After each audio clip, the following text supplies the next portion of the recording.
உசிலம்பட்டிங்கிற ஒரு கிராமத்துல சில மர்மமான விஷயங்கள்லாம் நடந்துச்சு. அந்த கிராமத்துல திடீர்னு ஒரு பிரியாணி கடை ஒண்ணு வந்துச்சு. அந்த பிரியாணி கடை பேரு மர்ம பிரியாணி கடை. நம்ம கிராம மக்களுக்கு எல்லாத்துக்கும் ஒரு விஷயம் தெரியுமா? நம்ம காட்டு பகுதியில மாய பிரியாணி கடைன்னு ஒண்ணு ஆரம்பிச்சிருக்காங்க. அது எப்ப யார் ஆரம்பிச்சாங்கன்னே தெரியல. ஒருத்தர் ஆனா மாஸ்க் போட்டிருக்காரு. என்னக்கா சொல்றீங்க? முகத்தை ஃபுல்லா மூடிட்டு பிரியாணி கடை போட்டிருக்காரா? ஏன் அவர் முகத்தை காட்ட மாட்டாரா? ஆமா, அப்படிப்பட்ட கடையில நம்ம நிச்சயமா போய் சாப்பிட்டே பார்த்து ஆகணுமே. வாங்க எல்லாரும் போய் பார்ப்போம். நிச்சயமா டிசரசு, நான் கூட அதுக்காக தான் முக்கியமா கிளம்பிட்டு இருக்கேன் பாத்துக்க. வாங்க நம்ம எல்லாருமே போய் அங்க உட்காந்து ஒரு தடவை பிரியாணி சாப்பிட்டு பார்ப்போம்.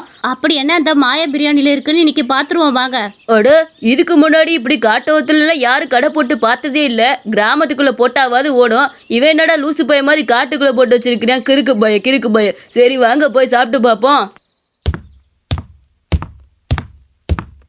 வாங்க மக்களே வாங்க, இந்த மாய பிரியாணி கடைக்கு உங்களை அன்போடு வர வைக்கிறேன். ஃபர்ஸ்ட் மூணு பேர் இல்ல ரெண்டு பேரா உட்காந்து சாப்பிடுங்க.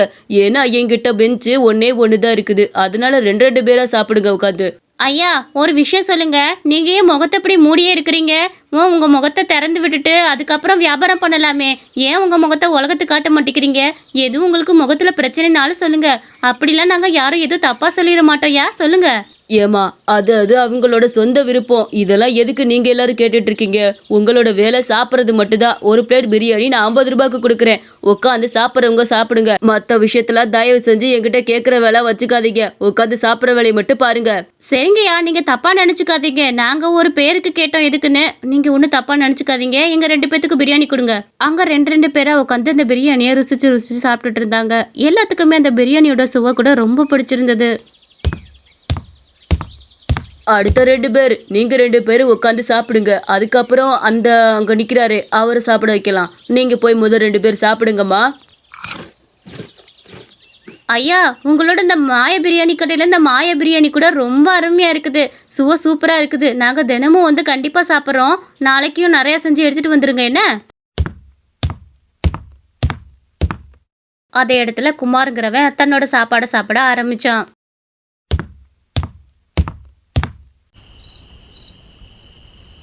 ஆனால் காலையில் ஒரு அதிர்ச்சியான விஷயம் காத்திருந்துச்சு. அங்கே பிரியாணி சாப்பிட்ட ஒருத்தவன் இறந்து போய் கிடந்தான். ஐயோ அட கடவுளே, இது என்ன கொடுமை! இவரு நேத்து பிரியாணி சாப்பிட வந்தவர் தானே? இவர் எப்படி இங்க இறந்து கிடக்குறாருன்னு தெரியலையே. என்னவா இருக்கும் தெரியலையே. ஒருவேளை இந்த பிரியாணி சாப்பிட்டனாலதான் இறந்துருப்பாரோ? இல்லைக்கா, அப்படி பிரியாணி சாப்பிட்டு இறந்துருந்தா நம்ம எல்லாருமே சேர்ந்து தானே இறந்துருக்கணும். அப்ப அந்த பிரியாணி காரணம் கிடையாது. இவருக்கு வேற ஏதோ பிரச்சனையா இருந்திருக்கலாம். அதனாலதான் அவர் இறந்துருக்கலாம். நீங்க தேவையில்லாம அந்த கடைக்கார மேல பழைய தூக்கி போடாதீங்க. அங்க இருந்தவரை போலீஸும் அப்புறப்படுத்தி எடுத்துட்டு போனாங்க. என்ன மணியனே, சுந்தரேஷனே, என்ன எங்கிட்டு போயிட்டு இருக்கிறீங்க? என்ன விஷயம்னே? ஆமா, 2 பேரும் என்ன ரொம்ப இன்னைக்கு பலன்னு இருக்கிறீங்க? நம்ம சுந்தர் இருக்கார்ல, அவருக்கு பிறந்த நாள். அதான் பிரியாணி வாங்கி கொடுக்கலான்னு கூட்டிட்டு போயிட்டு இருக்கேன் பாத்துக்க. எப்பவும் பிரியாணிக்கு அவர் தான் ட்ரீட் வைக்கணும். இன்னைக்கு அவருக்கு பதிலா நான் வைக்கலான்னு கூட்டிட்டு போயிட்டு இருக்கிறேமா. நான் வேணான்னு தான் சொன்னேன். இவன் கேட்க மாட்டேங்கிறான். ஏதாவது ஒரு நல்ல பிரியாணி கடையா சொல்லுங்க. அங்க வேணா இவனை கூட்டு போய் நானே வாங்கி கொடுத்துக்கிறேன். இவன் சொன்னா கேட்க மாட்டான். நானே வாங்கி கொடுத்துக்கிறேன். எங்கேயாச்சும் சொல்லுங்க. நேத்து கூட ஒரு கடை வந்திருக்குதே, மாய பிரியாணி கடை. அங்க சூப்பரா இருக்கும். அங்க கூட்டிட்டு போங்க. அது காட்டுக்கிட்ட தான் இருக்கு. அங்க பிரியாணிலாம் நல்ல சுவையில கொடுத்துட்டு இருக்காங்கன்னா போய் அங்க சாப்பிடுங்க போங்க. ஐயா, எனக்கு இன்னைக்கு பிறந்த நாள். என் நண்பனுக்கு ட்ரீட் கொடுக்கணும். அதுக்காக தான் இந்த பிரியாணி கடைக்கு வந்தேன். நேத்து மக்கள்லாம் சொன்னாங்க இந்த கடையில சாப்பிட்டு வந்தாங்களாமா, நல்லா இருந்துச்சாமா, பிரியாணி கொடுங்க. அதெல்லாம் இருக்கட்டும். எந்தாலும் ஏன்டா இப்படி முகத்தை மறைச்சு வச்சுக்கிட்டு இருக்காரு? ஏன் முகத்துல ஏதோ புண்ணுகின்னு வந்துருச்சா? எதுக்கு இப்படி முகத்தை மறைச்சு வச்சுட்டு இருக்காருன்னு தெரியலையே. இவர் முகத்தை மூடி வச்சிருக்கத பார்த்துட்டு அவங்க 2 பேரும் அப்படியே சாப்பிட்டுட்டு இருந்தாங்க. எதனால இவர் முகத்தை மூடி வச்சிருக்காருன்னு அவங்க மனசுக்குள்ளே ஒரு கேள்வியும் எழுந்துட்டு இருந்துச்சு. அவங்க 2 பேரும் சாப்பிட்டுட்டு வழக்க போல கிளம்புனாங்க.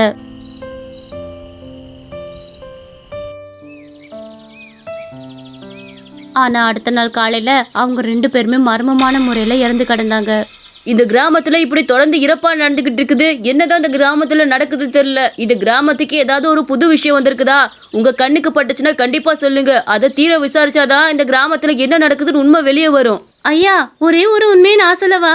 இந்த கிராமத்துல ஒரு காட்டு பகுதியில மாய பிரியாணி கடைன்னு ஒண்ணு வந்திருக்குது. இதை சாப்பிட்ட 3 பேருமே இறந்து போயிருக்கிறாங்கய்யா.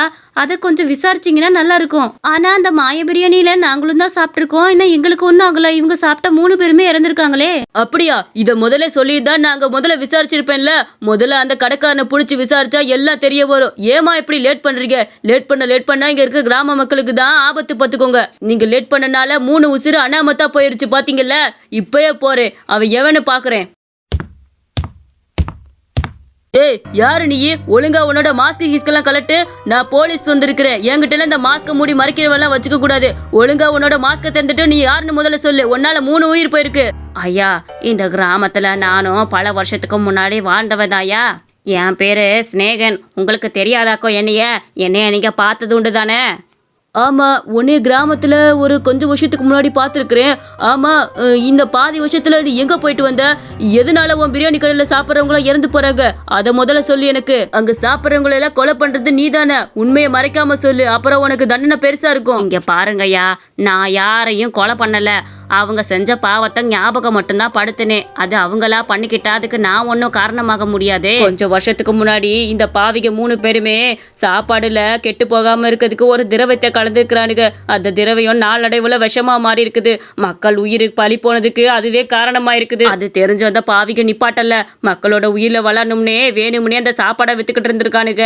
இதெல்லாம் உண்மை நான் எப்படி நம்ப முடியும்? நீ சொல்றதுல நம்புறதுக்கு நான் ஒன்றும் முட்டாள் கிடையாது.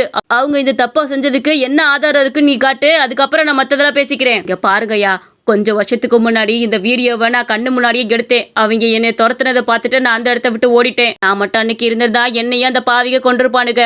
போலீஸ் அந்த வீடியோவை வாங்கி பார்த்தாரு. படுபாவிகளை சும்மாவே விடக்கூடாது, இவங்க பேசுறத வீடியோ எடுப்போம். மாப்பிள்ள, நம்ம ஊத்துன திரவத்தினாலதான் நிறைய பேர் இறந்து போயிருக்கிறாங்க. ஆனா அந்த திரவத்தை ஊத்தாம விட்டோன்னு வச்சுக்கவே நம்ம சாப்பாடும் லாஸ் ஆயிரும், காசும் லாஸ் ஆயிரும் பாத்துக்க. அதனால பாத்துருக்கணும். யாருடா அந்த திரவத்தை ஊத்தாம விட போறா? யாரு செத்தா என்ன, பொழைச்சா என்ன, நம்ம பொழப்பு ஓடிக்கிட்டே தான் இருக்கும். அந்த திரவத்தை ஊத்திக்கிட்டே தான் இருப்பேன் பாத்துக்க. எவன் செத்தா என்ன, பொழைச்சா நமக்கு என்ன, நமக்கு காசு வந்தா போதும். இதெல்லாம் அன்னைக்கு ஒரு கிழவை பார்த்துட்டான்டா. அந்த கிழவை மட்டும் கையில கிடைச்சானா அவன் இருக்கு பாத்துக்க. அவனை மட்டும் விடக்கூடாது. ஊருக்குள்ள போனா கண்டிப்பா சொல்லிடுவான். அந்த கிழவனை ஊருக்குள்ள வரவிடாம பாத்துக்கணும். எப்படி இருந்தாலும் நம்ம கண்ணில் படாமையா போவான். அவங்க அந்த தாத்தாவை திரும்பி பார்த்ததுமே அந்த தாத்தா அந்த இடத்த விட்டு வேகமா ஓடி போனாரு. அந்த கிழவன் தாண்டா அடிச்சு இவங்க இப்படி இருந்திருக்கிறாங்க. இதெல்லாம் ஒரு வார்த்தை நீ முன்னாடி சொல்லி இருந்திருக்க கூடாதா? சொல்லியிருந்தா அவங்க 3 பேத்தையும் அரெஸ்ட் பண்ணிருப்பேனே. அதை விட்டுட்டு நீயா எதுக்கு இதெல்லாம் முடிவெடுத்த? ஐயா, இதெல்லாம் நான் எதுவுமே பண்ண முடியாது. இந்த போலீஸ்ல போய் கம்ப்ளைண்ட் கொடுக்கலான்னு போனா முகத்தெல்லாம் பார்த்துட்டு அதுக்கப்புறம் தான் இந்த தெருவுக்குள்ளே விடுறாங்க. அதுக்கு இல்லைன்னா விட மாட்டேங்கிறாங்கய்யா. எனக்கு வேற வழியே தெரில. அதனாலதான் நான் இப்படி ஒரு பிளானை போட்டேன். நான் அவங்கள சாகடிக்கணுங்கிறதுக்காக இந்த பிளானை போடல. நான் சொன்னதெல்லாம் ஒரே ஒரு விஷயம் மட்டும்தான் அவங்க கிட்ட. ஏப்பா, எனக்கு இந்த கிராமத்துல கொஞ்சம் வருஷத்துக்கு முன்னாடி உணவுல கலப்படம் நடந்து நிறைய உயிர் பழி போச்சுல, அதுக்கு காரணம் யாருன்னு எனக்கு நல்லாவே தெரியும்பா. அட, உங்களுக்கு இந்த விஷயத்தை யார் சொன்னது? நினைச்சேன் அவங்க 2 பேரா தான் இருக்கணும். என்ன தைரியம் தான் என்னைய சொல்ல வேணாம்னு சொல்லிட்டு அவங்க 2 பேர் சொல்லியிருப்பாங்க. இன்னைக்கு அவங்கள வச்சுக்கிறேன் அப்படின்னு அவன் கிளம்பி போனான். இவங்க 2 பேர்த்திட்ட கூட இதே விஷயத்த தான் நான் திரும்பவும் சொன்னேன். இங்க பாருங்கப்பா, இந்த கிராமத்துல கொஞ்சம் வருஷத்துக்கு முன்னாடி உணவுல கலப்படம் நடந்து பல உயிர் போச்சே, அதுக்கு காரணம் யாருன்னு எனக்கு நல்லாவே தெரியும். காரணம் யாருன்னு நல்லா தெரியுமா? அடு, அவனும் இறந்து போயிட்டான். அப்ப நம்ம கூட இருந்து யாரு குழி பறிச்சிருப்பா? ஒருவேளை இவன் தான் சொல்லியிருப்பானோ? அப்படி இவங்க 2 பேரும் கிளம்பி போய் அவங்களுக்குள்ளே அடிச்சுக்கிட்டாங்க. இது அந்த கடை சிசிடிவி முன்னாடி கூட ரெக்கார்ட் ஆயிருக்குதுப்பா. அப்ப உங்களோட நோக்கம் இது கிடையாது, அதுதானே? சத்தியமா சொல்றீங்கய்யா, என்னோட நோக்கம் இவங்க எப்படியாவது அடிச்சுக்கிட்டு புடிச்சுக்கிட்டு உங்ககிட்ட வந்து உண்மையை சொல்லிருவாங்கன்னு தான் நினைச்சேன். ஆனா இவங்க 3 பேரை அடிச்சுக்கிட்டு சாவாங்கன்னு யாருக்கு தெரியும்? நான் நினைச்சது இவங்க 3 பேத்துக்குமே மூட்டி விட்டோம்னா கண்டிப்பா இந்த உண்மையை போலீஸ்ல வந்து சொல்ல வருவாங்க. நான் முந்தி அடிச்சுட்டு சொல்றேன்னு எப்படியோ உண்மை வெளியே வரணுன்றதுக்காக தான் இதை நான் சொன்னதே. ஆனா இப்படி ஆகணும் நான் கனவுல கூட நினைச்சு பார்க்கல சார். இதுதான் உண்மை, தயவு செஞ்சு நம்புங்க.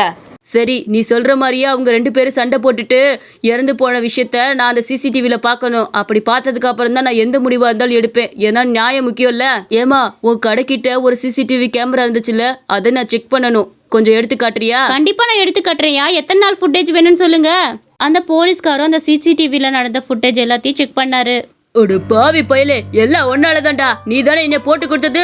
உடனே சும்மாவே விட மாட்டேன். இப்போ நான் அடிக்கிற அடியில நீ பரலோகம் போற. அதுக்கு முன்னாடி நீ இருந்தா தானே உன்னை இப்ப பரலோகம் அனுப்புறேன் பாரு. அவங்க 2 பேரும் அடிச்சுக்கிட்டு இறந்த வீடியோ தெளிவா அந்த சிசிடிவி ஃபுட்டேஜ்ல ரெக்கார்ட் ஆயிருந்தது. இதை பார்த்துட்டு அந்த போலீஸ்காரும் அன்னிலிருந்து அந்த கிராமத்துக்கு நிறைய பாதுகாப்பு வசதிகளை செஞ்சு கொடுத்தாரு. இனி இந்த கிராமத்துல இப்படி ஒரு விஷயம் நடக்கவே கூடாதுன்னு அதுக்கான முயற்சிகளை எடுக்க ஆரம்பிச்சாரு. இந்த கதை உங்களுக்கு ரொம்ப பிடிச்சிருந்துச்சுன்னா மறக்காம நம்ம அனிமேஷன் ஸ்டோரிஸ் சேனலுக்கு சப்ஸ்கிரைப் பண்ணிக்கோங்க.